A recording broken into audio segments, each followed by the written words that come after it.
I am the primary breadwinner for my household. My husband, 42, is semi-retired due to an injury at work. He's a great husband and has taken over all the housework that needs to be done during the day. We share all the duties when I'm not working. Recently, his sister, her husband, and their 2 teen kids lost their home. We have a rental suite in our basement that we just use as a family area, so we agreed to let them live there. Because I'm paranoid, I had them sign a lease. A few days ago, my husband had an opportunity to do some consulting at his old work. He loves doing it because it gets him out of the house and he gets to see his old coworkers and friends. It was short notice, so we hadn't arranged babysitting. We asked his sister to watch our youngest for the day so he could go to work, and she agreed. She then delegated this task to her young teen son. Then she had her nap. The kid didn't want to disturb his mom during her nap, so he banged on my door while I was working to change a diaper. Fair enough. If I were a young teen boy, I might not feel comfortable changing a baby girl. I asked where his mom was, and he said she was napping. I woke her up and told her that she had agreed to watch her niece and to do so. I waited for my husband to get home, and we discussed his family. We decided together that they needed to start paying the amount on the lease, leave, or start helping around the house. We took all the kids over to my mother-in-law's house. Then we sat them down and talked. We gave them their options. They said I was an idiot for tricking them into signing a lease agreement and not collecting it, so I could evict them.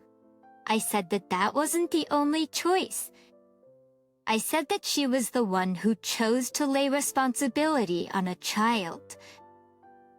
I said that I was basically the one supporting her. And if she couldn't help, then she had to give me money or leave. I didn't. Neither she nor her husband has a job right now. They're buying groceries with his unemployment benefits. I set up the lease because of horror stories I've heard about people claiming to be tenants. Not that idiot. You aren't threatening. You have healthy rules and boundaries. You're giving them a reasonable choice. Pay rent, contribute another way, or have a different living situation. There's nothing wrong with that, and good for you for setting up that lease. That was a brilliant move. They said I was an idiot for tricking them into signing a lease and then not collecting it so I could evict them. So they expected to live there for free indefinitely without you ever having the possibility of evicting them. That's ridiculous. However, is a lease that you don't collect the best option? Wouldn't you still have to pay tax on this income even if you don't collect it? Heck, unless the sister-in-law has health issues, physical or mental. Having a nap when you're babysitting is wrong and weird. As an unemployed person who fought insomnia for years, there are plenty of reasons to need a nap. Unfortunately, even someone perfectly healthy can have a terrible night's sleep. The problem isn't that she had a nap. It's that she did it while she was supposed to be babysitting. I also get the feeling the young teen didn't want to wake his mom because he knew she would yell at him. Why wasn't the teen in school? Was the brother-in-law napping with the sister-in-law? I would give the in-laws 30 days notice and be done.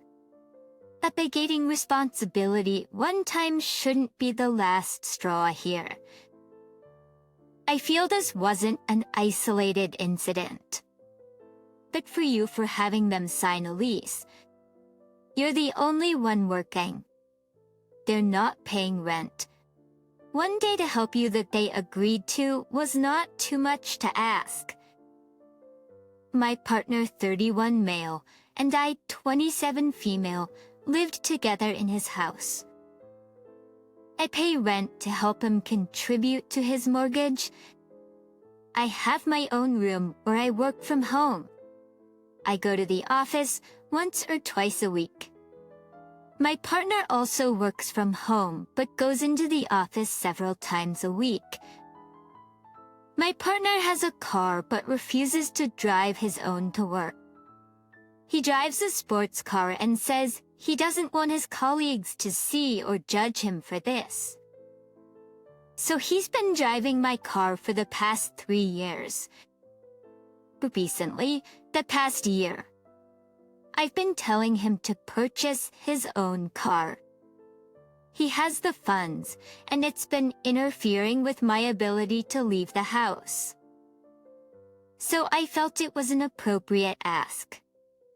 Whenever he takes my car, I'm unable to run any errands or leave the house unless I order an Uber because I don't know how to drive his stick sports car. This morning, I was in a work meeting, and it was an important one for me. When I have an important meeting and I'm on camera, I often lock my door in case my partner accidentally walks in. I put my phone on Do Not Disturb. So midway into the call, a section where I would have to present was approaching and my partner began knocking on my door. I texted him that I was on a call and asked what he was looking for. He said he needed one of my yoga towels as he was going to work and taking a yoga class with his coworkers. He attends these yoga classes every week, so I was irritated that he didn't prepare. I quickly turned off my camera and unlocked my door so he could grab it. After a few moments of looking, he started talking to me, and since I was on a call and actively listening, I don't know what he was saying, so I texted him asking what he's looking for. He said he couldn't find a towel and just stood there, so to help him, I turned my camera off again and grabbed it for him. Other than saying a quick thank you, he mumbled, "You're not even an important person on that call," and rushed out of my room. Anger took over, and I asked him to clarify what he said. He started talking about how he was late, that I wasn't even talking on the call, and that I was being dramatic. This made me so mad I yelled at him that I was asking him to consider why I was working so hard as this was a crucial meeting. He tried to avoid the conversation and tried to leave, which he often does. So I got triggered and told him he couldn't take my car to work as I needed it in the afternoon and didn't feel like taking an Uber, but he was welcome to call a car. However, now I feel like I'm an idiot for limiting his ability to leave the home now. This is what I took from your story and how your boyfriend is selfish. He probably doesn't want to depreciate the value of his sports car, so he uses yours. Any other reason given is false. He doesn't care that it inconveniences you, and no mention of the added expense for you. They were on your car. The cost? Is he paying for gas? He considers his yoga more important than his job. He doesn't understand boundaries. You locked your door to ensure you're undisturbed. Most couples don't need a lock. He expected you to help him with menial tasks, find a towel rather than doing your job. He verbally tells you that your meeting isn't important. He says you were unimportant for the meeting. Let's say, hypothetically, that your job isn't actually crucial or important. However one wants to define the worth of a job, that doesn't matter because you made it very clear that it's important to you. He didn't give two bits about that because he was late for his thing. Honey, get yourself a better boyfriend who actually respects you. Is his yoga class more important than your work? I don't think infants like adults are cute. If the world depended on him getting a yoga towel, he would have found one. Girl, leave. His lack of planning does not constitute an emergency on your part. You texting him during your call should have been enough for him to know that if he can't find it, too bad. He can't consider any perspective but his own. He doesn't mind leaving you stranded. He just keeps you because you're contributing to his mortgage. And them. My husband and I have been married for a year, but have been dating for 3 years. My husband has 2 kids from a previous marriage, but they live full-time with him. One is preschool age, and the other is 2 years old. So on Sunday, it was just the kids and me. When I asked them what they wanted to eat, I suggested things they usually eat, like oatmeal and fruit or protein pancakes, etc. I'm a first-gen Mexican-American, despite me looking very white myself. I said I'd make them some of the meals I knew and asked if they wanted to try them. They said yes. So I cut up the hot dogs and poured eggs on the pan, scrambled them, added a little bit of cheese and put it on a piece of bread, lettuce and tomato, and added a little bit of ketchup on the side of their plate. They loved it and said it was delicious. My husband and I had gone out, so they stayed with their grandparents. So we returned on Sunday afternoon and my mother-in-law pulled us aside and said that the kids were asking her to make this sandwich that I had made and asked us why I would give her kids hot dogs for breakfast with eggs and how unhealthy it was. I was taken aback, but I also had to remember that she's an older middle-class white woman that lived in the suburbs of an affluent white neighborhood. So I explained to her that growing up, eating that was something my mom did, as many Hispanic people did. My husband stepped in and said, "Hey, calm down. I've had it. It's really good, and I don't mind if the kids have it, so please." I thought that was the end of it, but now Thanksgiving is coming and we had agreed that it would be at our house. Now, she called me earlier this week to say that she thought it would be best if she did the cooking this year and at her house because she kept asking what I was planning to make and how I made things because she didn't want anything weird on an American holiday. I told her, "Yeah, I know. I was born here and I've celebrated Thanksgiving all my life. So what's something weird I could make?" And then she said it. "Ein Fixer. Well, I was just wondering if you were going to make a Mexican twist on things." I said, "That is very racist." And she gasped, saying, "How could I say that?" "It's not racist because I am Mexican and I was the one giving the kids weird things. I shouldn't send them to school with ethnic food so they don't get bullied." I hung up and I was scared to tell my husband, But I told him when he came home from work, and he was angry and told his mom that she could stay home and eat dry bland turkey if she wanted to. Because we were having Thanksgiving, and if she wanted to come, she needed to apologize and mean it. I know what she said is wrong, but I feel bad because she said I ruined Thanksgiving by being sensitive and dramatic, and now the family will be split up because of me. Not the idiot. That's the family won't be split up because of you, but because of your mother-in-law's actions. Equating Mexican food with weird food is an insult, and it isn't sensitive or dramatic to be insulted by what she said. She's just trying to shift the blame when she's at fault. I'm glad your husband has your back. So your food was weird, which I find ironic because the breakfast you described involves hot dogs, which screams America to me.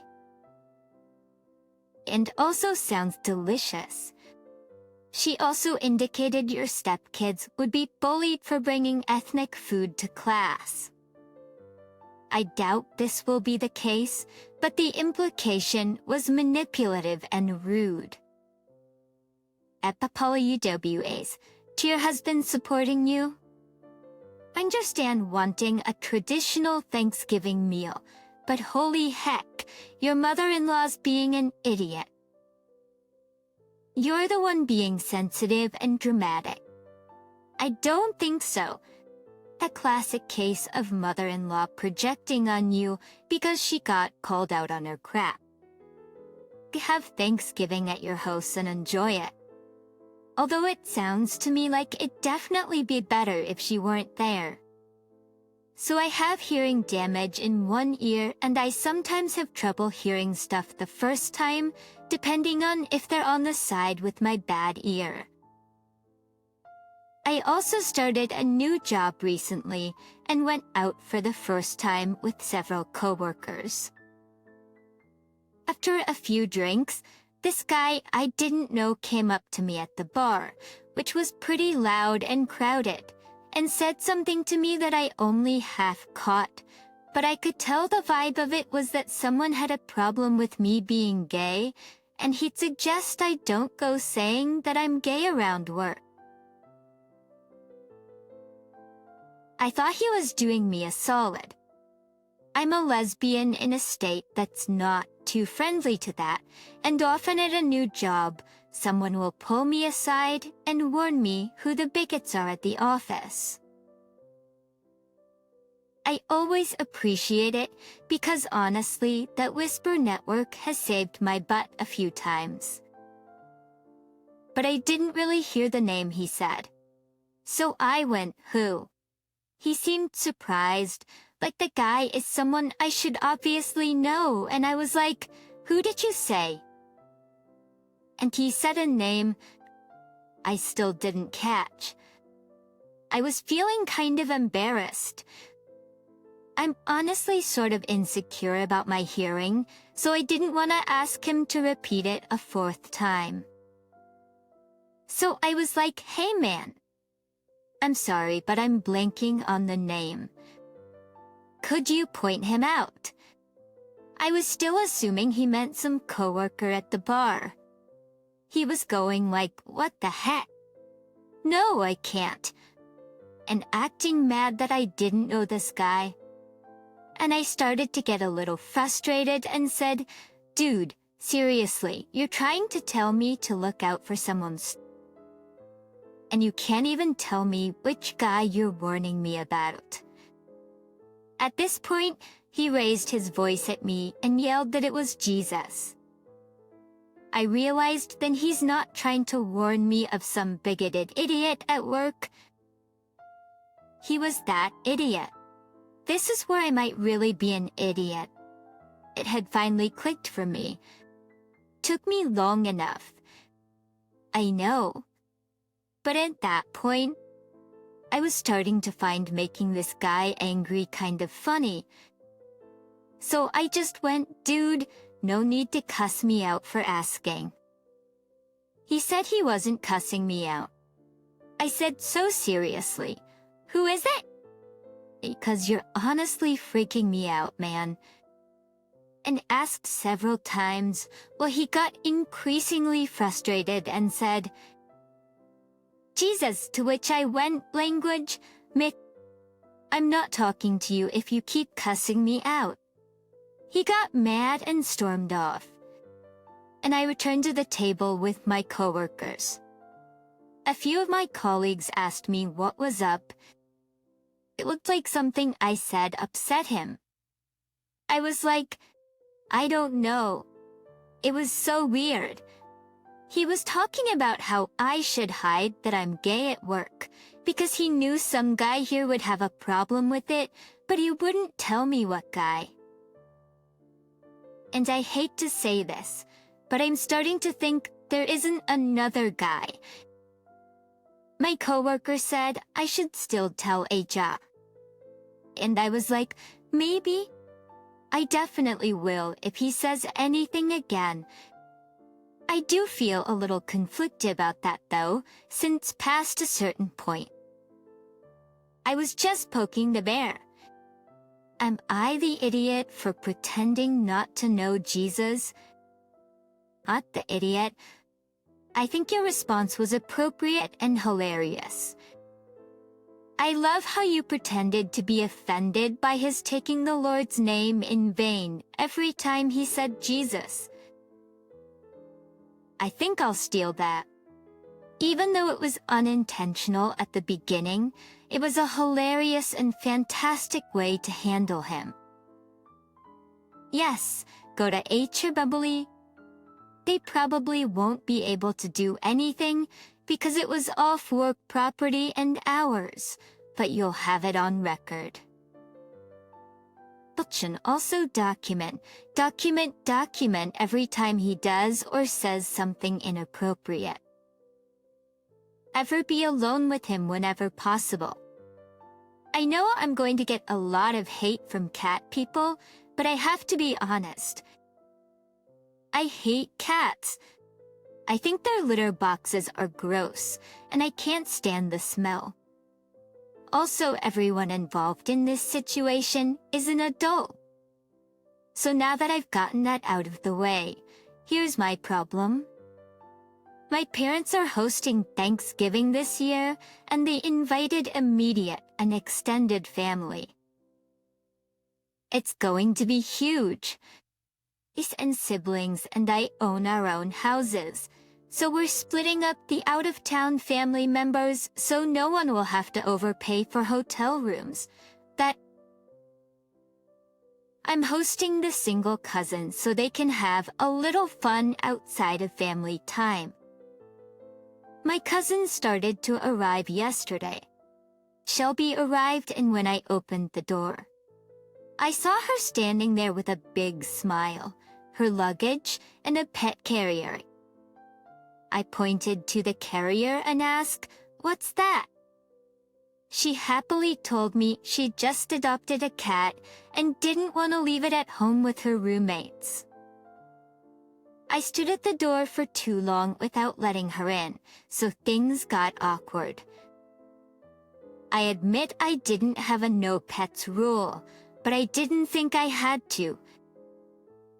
I thought that asking the host if they're cool with pets before bringing them was one of those unwritten rules that people just automatically follow.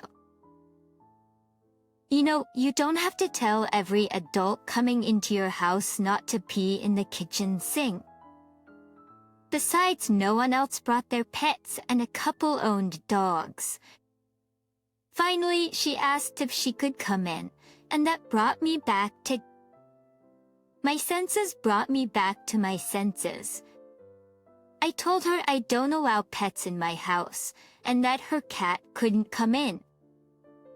She thought I was joking, but when I didn't move, we started to argue. Finally, the other cousins came to see what the commotion was about, and in the end, a couple of cousins left with her while the rest remained. My parents called to chew me out, saying that I could have put up with Shelby and her cat for a couple of days, while I argued that it's rude to bring a pet without asking first. Plus, I don't want my house to smell like a cat. They said I'm making Thanksgiving awkward, and now I feel a little bad. I don't feel bad enough to let Shelby and her cat in, though. Am I the idiot for not letting my cousin and her cat stay at my house because I hate cats? That's the absolute nerve in just showing up with a pet without telling the host is crazy. So never in 1,000 years would I think it'd be appropriate to do such a thing. I adore cats, and I'd never pull this on someone. And to be fair, I would never be okay with someone showing up at my house with their cat or dog.